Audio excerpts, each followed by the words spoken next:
Greetings, all my friends. Sorry to make you turn around.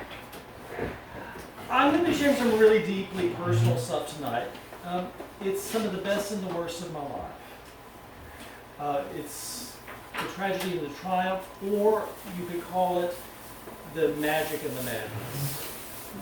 I'm bipolar manic depressive, and since I've been in this club, I've been solid as a rock. Medicine's worked really well, but that wasn't always the case. When I was 35, I had not one but two episodes in which I was ensconced in the madhouse at the hospital for a week at a time.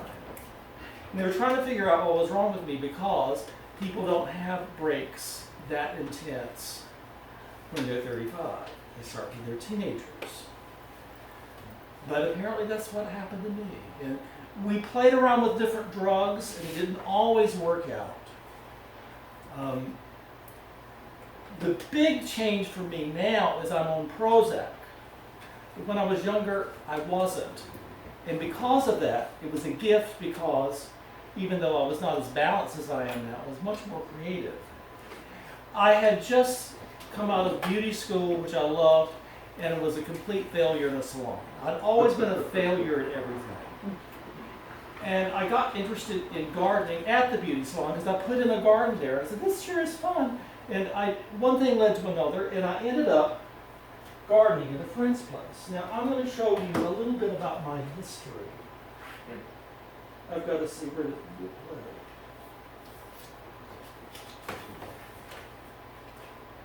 Well, play. Play. I did press play. There we go. There we go. My mother was quite a gardener, so I sort of inherited that interest through her. And as you can see in this first picture, I mean, she had a very lovely front yard. It was just, the inside of her house was a mess. I'm bipolar, my mother's one of those messies. She's a hoarder. And this is me in front of her summer garden. Look at those caladiums. So I had this consciousness of gardening. And, you know, some people put tennis courts in the backyard for their kids. My mother put a rose garden back there for me. And I was the youngest member of the Rose and Iris Society, and I won prizes. And you can see why I had no friends.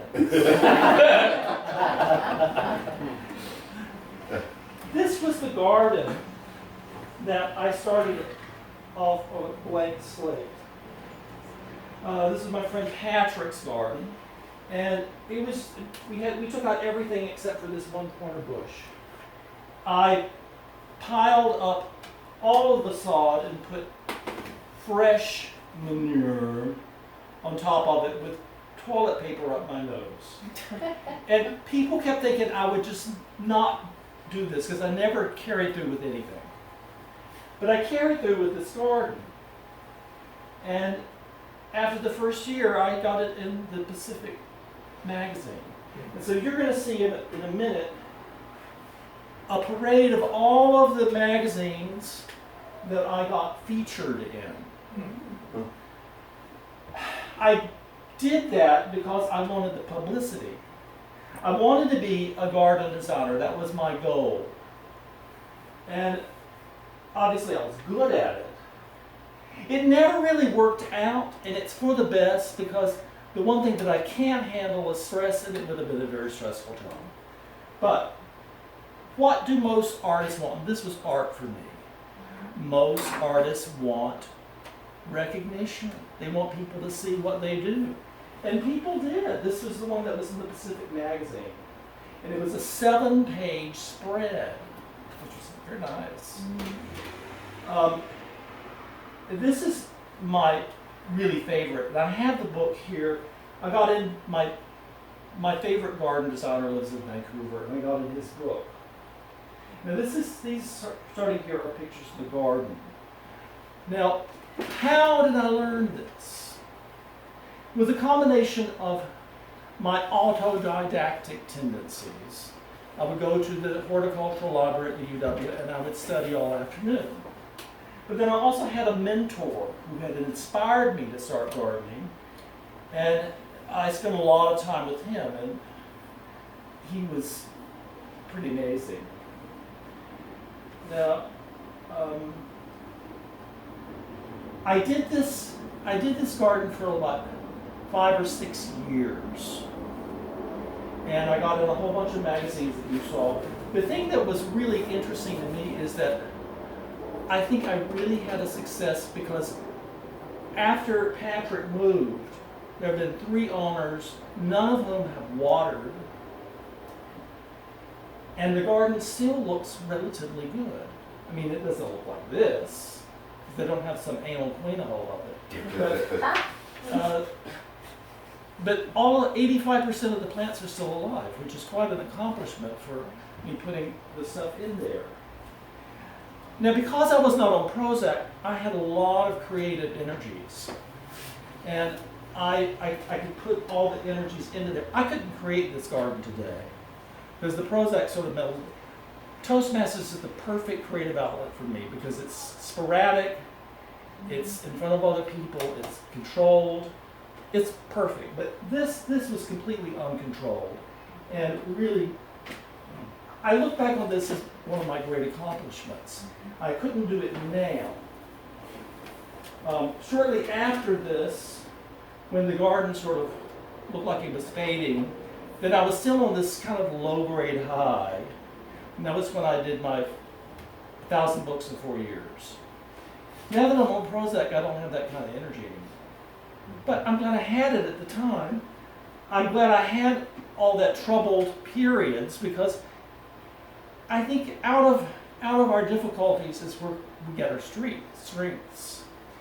And I really triumphed over a very difficult situation, and I think I'm the happiest person that I personally know. And I don't have any mood swings anymore, which is pretty amazing considering the fact that I was really sick. I mean, I got really, really high, and I got so depressed I almost killed myself. I mean, I didn't, but it was something I was thinking about. I was that depressed. So I'm happy to be happy and balanced. But I'm kind of glad I was a little mad for a while, because it created a wonderful experience. Now, I'm going to open up this speech for a couple minutes if you have some questions you want to ask about the garden or this sort of period. Oh, yeah, Joey. Oh, can we start? Oh, how many different varieties of flowers did you plant? My gardening style was English. And I had a lot of the same plants repeated all over the plant, but then I had a lot of what we call specimen plants. And I would highlight those, and I had room for those. To me, it was sort of like painting a painting for me. And one of the greatest compliments I ever had was I had a lady come to a garden showing, and she spent about an hour and a half looking at my garden, and she says, "This is so incredibly complex. I'm figuring out just now how you pulled it all together." I think my genius when I was really good was for color.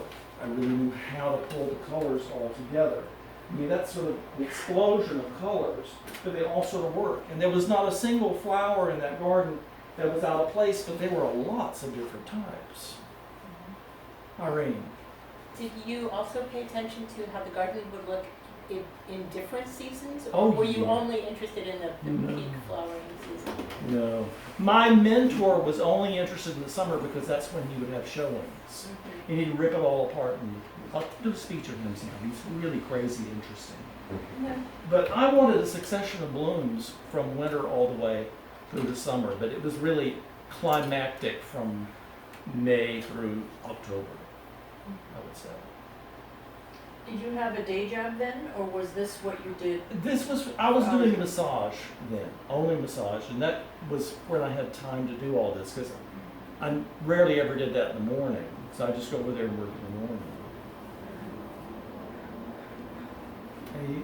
Yeah. Did you do any, design any other gardens, or was this your favorite? I had a guy that I worked with, and we designed 2 other gardens, and then I designed one at Patrick's office, which still looks, I mean, it looked great.